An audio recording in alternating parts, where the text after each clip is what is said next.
Hello, thank you for joining BIP Chat. You first of all might wonder what BIP Chat is if you're not one of our regular listeners. So BIP stands for Business is Personal. My name's Penny Power, and together Thomas and I, my husband and business partner for the last 35 years, have been dedicated to the lives of small business owners. Being one ourselves, we have massive empathy. We're still working there, working out technology, working out people, working out business models, just like you.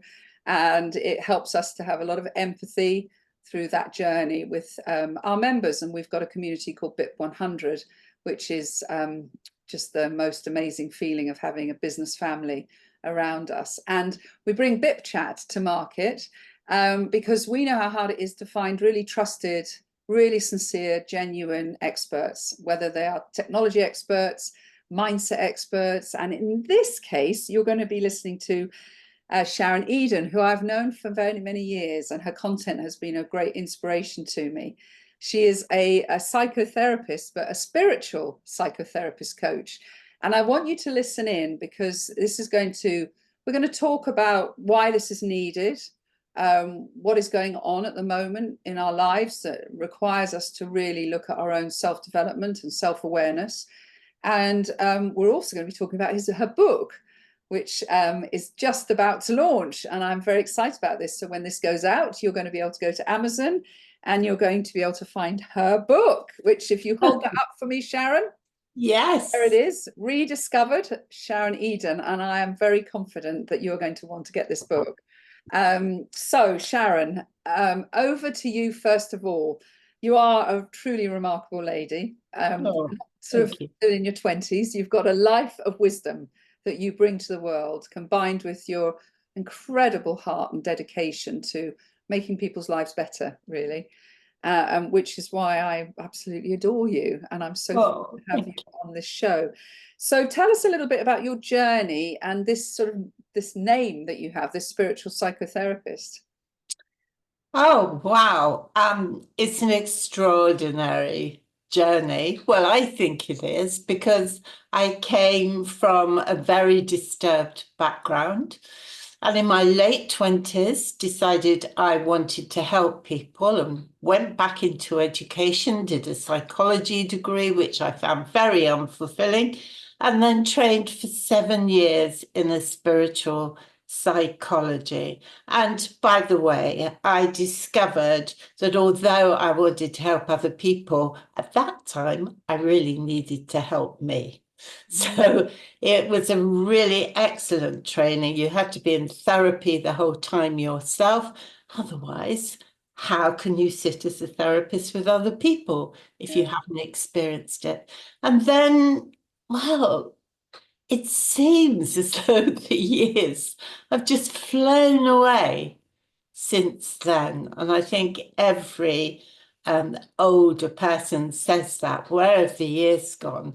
But I've packed so much into it, so much training, so much doing, so much adventure, including at one point in an unhappy marriage, discovering I was more than this bag of bones here, that I actually discovered one night when I couldn't sleep and got up and went back to bed. And then I discovered I was hearing myself asleep.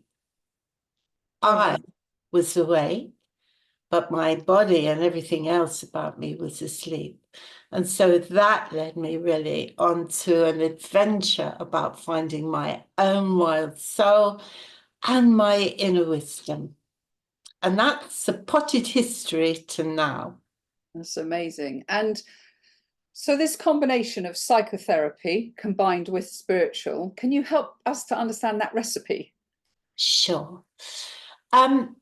So spiritual psychology, there are different disciplines in psychology, but spiritual psychology works with you as a body, feeling, mind, and your oomph, whatever you believe your oomph to be. So, for example, I work with people in two distinct ways basically. And one is we work person to person to resolve whatever issue they bring.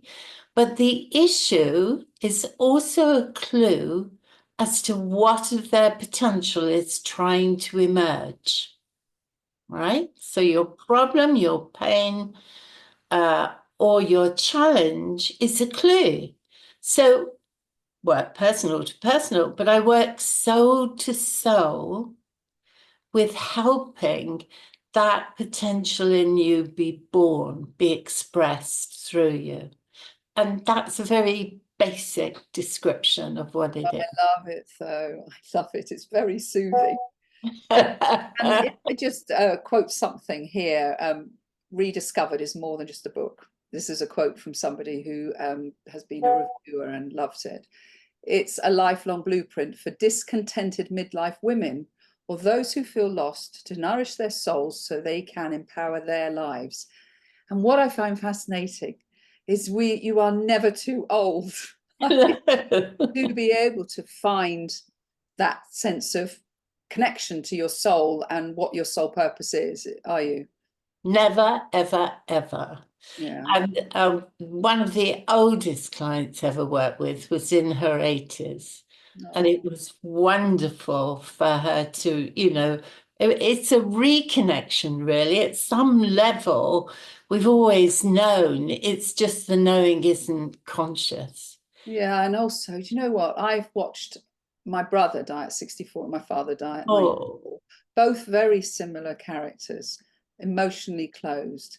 And the pain of their death for them, I don't think they'd ever truly expressed themselves. And if they'd even 2 months before that had been able to release that and discover it, I think they would have had an easier passage.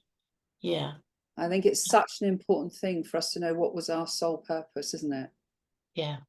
Even if it's right at the end of our lives. I mean, I know we can't do a lot with it then, but we can certainly be more peaceful with ourselves. I think you said that beautifully, Penny. In fact, there are tears pricking my eyes. Are they? Yeah, it was a great, it makes me sad actually, because it was, we'll do it to each other. Yes. That was, I think, the saddest part of their dying for me. Yeah. No, they never really showed the world what they really were and what really drove them. And they were just behind prison bars their whole life. Yeah.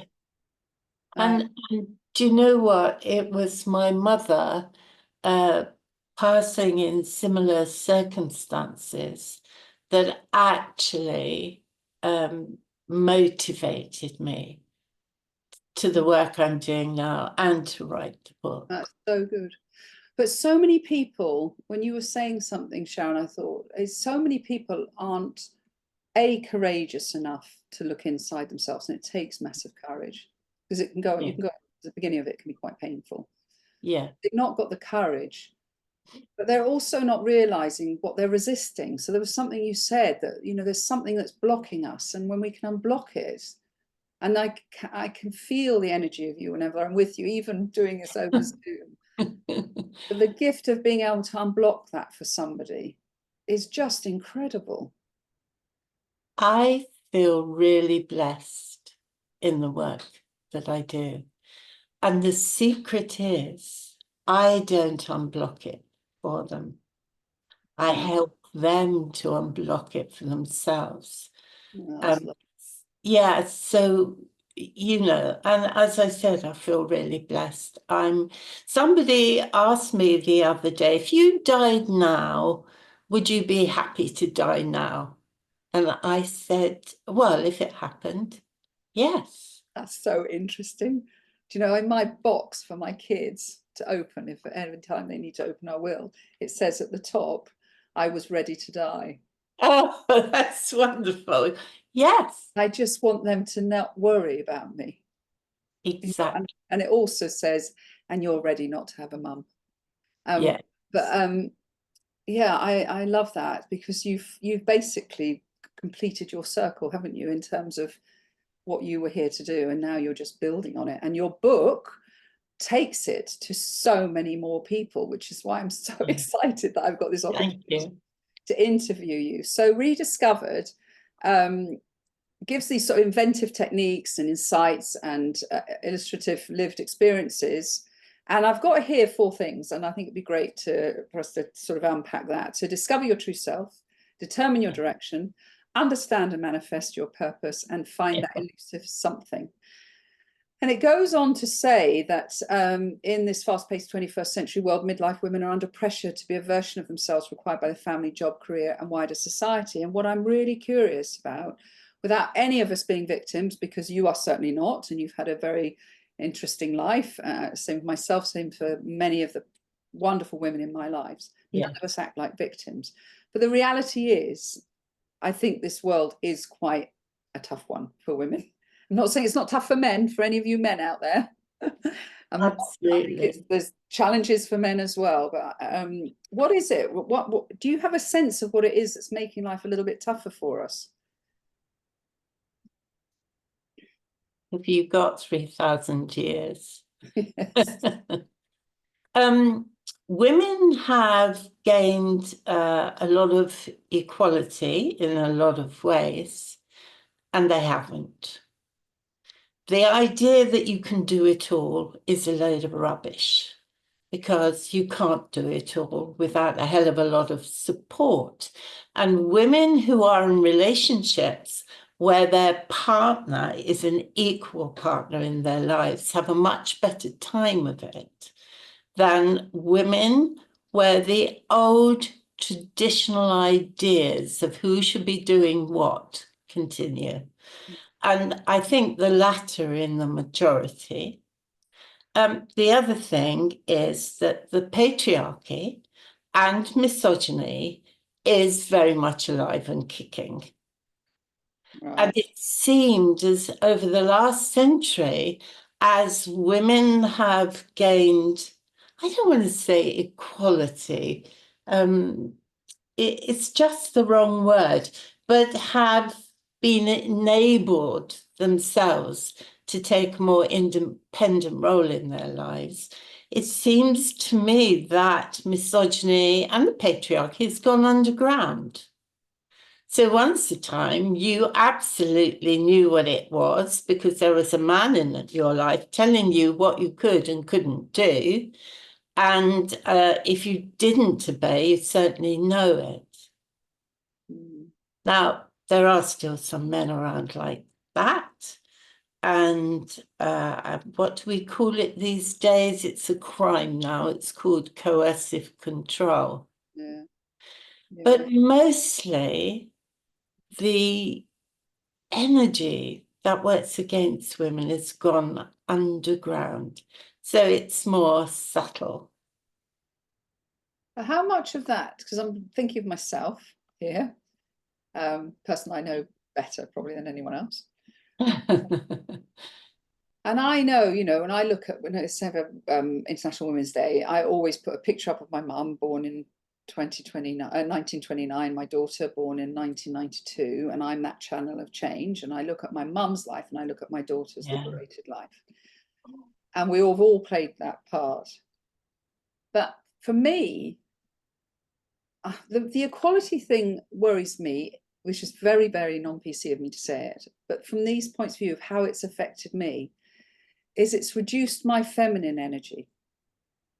Wow.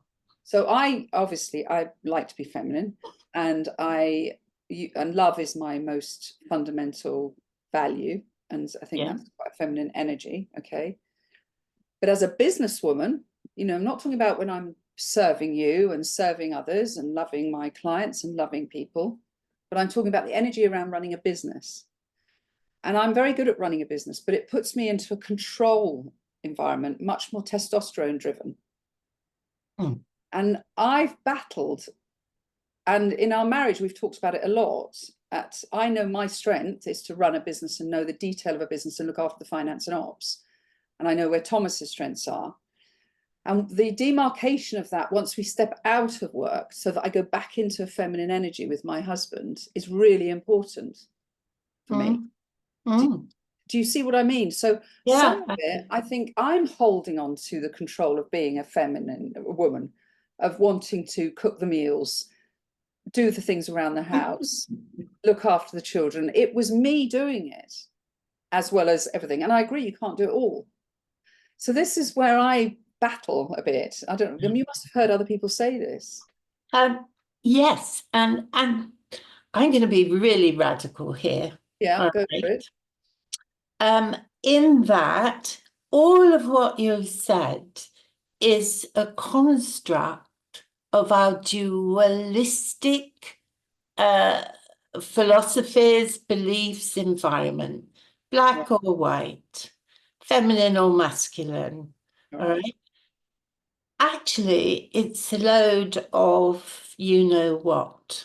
The labeling is. The labeling is ridiculous. One of the most wonderful things I ever saw, and I can't remember it in detail, but it was in Native American society. There were about 9 or 10 different genders. So you'd have a masculine woman, a feminine man, a masculine man. Then there was one that was nothing. I can't remember them all, but there were 9 different kind of descriptions of sexuality and gender. So we just split it into 2, and it's a load of rubbish. I'm going to be even more radical and say that the division into feminine and masculine is an artificial one too. So if you look at the divine feminine goes all the way from the receptive, passive, giving energy, all the way to the destroyer, to Kali, who destroys, creates death so that the new can be born. And different steps along the way. So for me, I annoy people by often saying that the divine feminine's enough. We don't need. Men can have the feminine. My husband, Thomas, is got so many of those qualities of being very sensitive and things. So I do understand it. I do. Yeah. But I think, again, going back to your book and going back to the therapy you give, it's only through talking these through with someone like you or reading the book that you start to find the grey areas rather than the black and white, isn't it? So what I love is that in the book particularly, I know you work with men and you work with women, but in the book it's I think men will enjoy reading it because absolutely, but you talk towards the woman more in this book. What I'm also interested in is this midlife, which is when some of us go through massive transitions as women at that stage, not only hormonally, but our family dynamics and things like that. So what shows up at that time? What's some of the challenges and pain points at that point? One of the challenges is, who am I? You had an identity. That identity doesn't apply anymore. Maybe your kids have left home or you've never had kids, but you're taking care of older parents and the roles might be reversed. I like to call it holy discontent. You've done your thing, you've built your life, and you've got to midlife, which is usually from 40-ish on, although somebody like me, I had the crisis at 29, this crisis of meaning and purpose. And that's really what happens to you in midlife. We think that only children go through developmental stages, but it's wrong. Yeah. We go through them. And discontent, it could be depression, it could be a vague sense of nothing seems to fit anymore.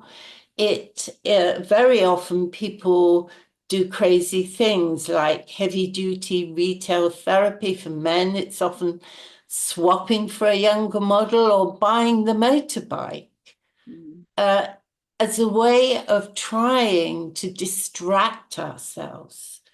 Because what's really happening is you're being called to a rite of passage to move from who, well, you're always who you really are, but to move from one stage of life to another. And many people and women resist it. They get busy. They redecorate the home. They do a million different things. But you can even find yourself crying for no particular reason. It's like, Yeah. what's going on? Very confusing place to be. Yes. And I know a lot of women said to me, because I was always a working mum and fortunate to become an entrepreneur and had control over my time, and I feel I did balance it well. And many of my friends, I'm 60 now, so many of my friends were housewives and they didn't work. And they said to me, when the children have, yeah, but you're lucky you've got your work. I've lost my identity. And I was thinking, no, because that sort of role that you've had in your life of being a working mum or whatever, and managing it all, and it can be any dynamic that can affect you at this time. So looking at you've got this great sort of structure to take people on this journey, which you've so kindly shared in this book for people. It looks like it starts with navigating that rite of passage, and there are ways that you help people through that in the book. Yes. What question do you want to ask? Well, I was thinking, so I believe that you talk about lived experiences yourself. Is that with others as well? And giving insights and techniques and exercises to do. So is this quite a sort of, does this sort of transition into being almost like a workbook so you can work on yourself? Yes, you could. You certainly could. Somebody described my book as, what did she say? Psychology lessons, therapy, a novel, all in one, which it is really.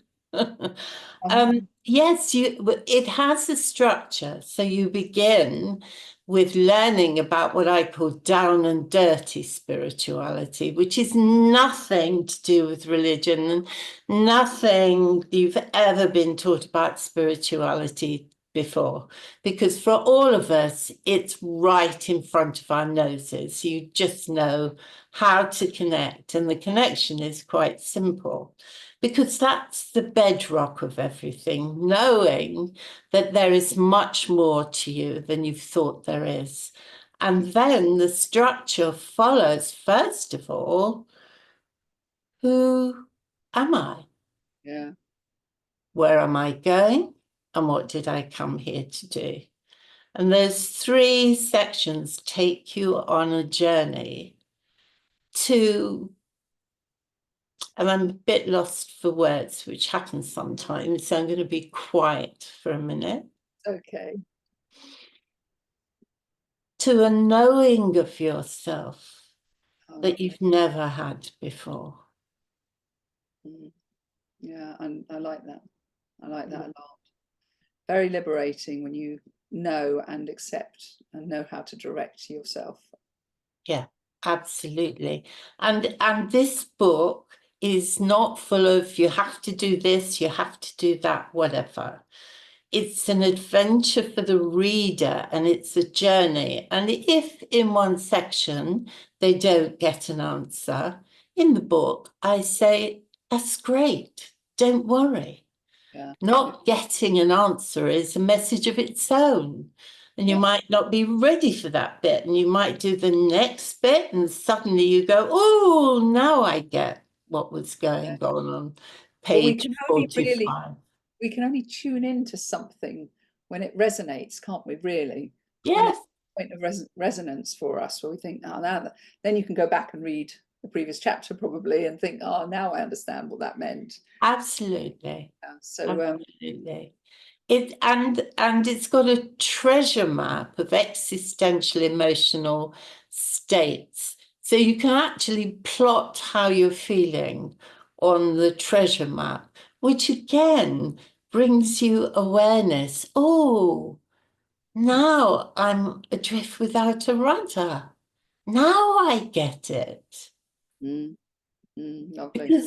Because we're, you know, I don't know, people don't talk about their emotions as much as they could do. Some people don't. But through the duration of your career doing this, have you found we're more receptive now to realizing we need to do this? Well, the people who come to me are. I don't know about the wider world. I think it's become more acceptable generally to be vulnerable and also interested in your own personal growth. Because when I started out way back in the early 80s, it wasn't. It was an exceptional thing. I lived in northeast London and I had to get a therapist for the 7-year course. And the nearest one I could find was over in West London. It took me a whole day to get there on the tube, have my session and come home. So it wasn't around as much. No, it's wonderful. Mm. Something you were saying then, when I was watching the telly this morning, they had on telly, they brought Barney the dinosaur back, which is lovely. Apparently he stopped being on telly. There is relevance to this, don't worry. Stopped being on telly in 2010, but that was Hannah's era, my daughter's era. She loved Barney. And so his song was, I love you, you love me, we're a great big family. This time it's I love you, I love me too. Wow. I know. That's incredible. Isn't that interesting? That is incredible. I thought that really sums up something that's going on in the world since 2010. Absolutely. Well, definitely in our part of the world, for sure. And there's the need to help people love themselves, which is where all the self-worth comes from, isn't it? You can't love yourself till you know yourself. Do you know what? I am so overjoyed by that little children are now being given that message. Song like that. I know. Wonderful. But what does it say? What is that saying to our world, that we've become so externally focused in terms of what do people think of us? We're not really living our true lives, because it's all about living the life that we think that world needs us to live. Absolutely. And it's also very much that conditioning thing. You know, even now, I won't cite anybody because I might get sued, but even now, women, girls, are being trained to be altruistic, to think of others and to put others first. Well, again, that's a load of rubbish, because putting others first doesn't mean to say that you have to be on the back burner. You can be mindful and empathetic with others, but it has to start with yourself for it to be genuine. I'm so excited to get your book in my hands on Thursday. I assume Amazon is shipping them out on Thursday, are they?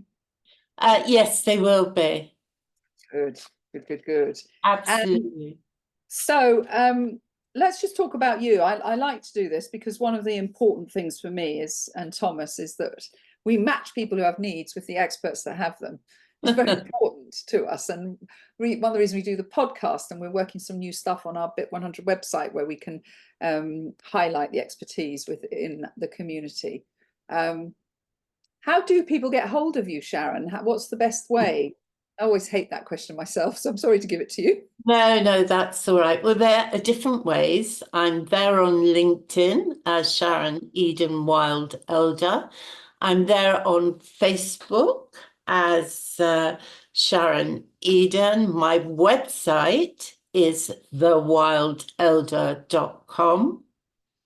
And of course, you can buy the book and it's so important, re-discovered.life. Oh, wow. So you've got it on Amazon and you've got it on your own website. That's nice. I have my own website, yeah. I must admit, when I launched my book and I had the little ting of somebody just bought my book, it was you don't get that when you're on Amazon, but you don't have any idea really. So it's gorgeous. So I'll encourage people to go to rediscovered.com, hyphen. No, don't worry, they can go to Amazon. It's much easier then. And there's a Kindle version as well, isn't there? The Kindle is at 99 pence for the launch. So it's so accessible for everybody. And the important thing when you go on Amazon is put rediscovered in capitals, RE-discovered. And if you put my name, Sharon Eden, after it, you'll ping straight to the page. Yeah, definitely. I found it very easily again this morning. It's excellent. Absolute joy to have this time with you, Sharon. I feel like I should have had a coffee in my hand. I feel like I've had a lovely snooky chat. Thanks, Penny. So beautiful. And I'm so proud to be introducing you to people through this podcast. And I really wish you massive success for the book, not just for you, but for the readers that get the chance to read it and the way that they could transform. And you know, any time of your life, it's a any time. So thank you so much. That was a very, very joyful time with you. Thank you, Penny.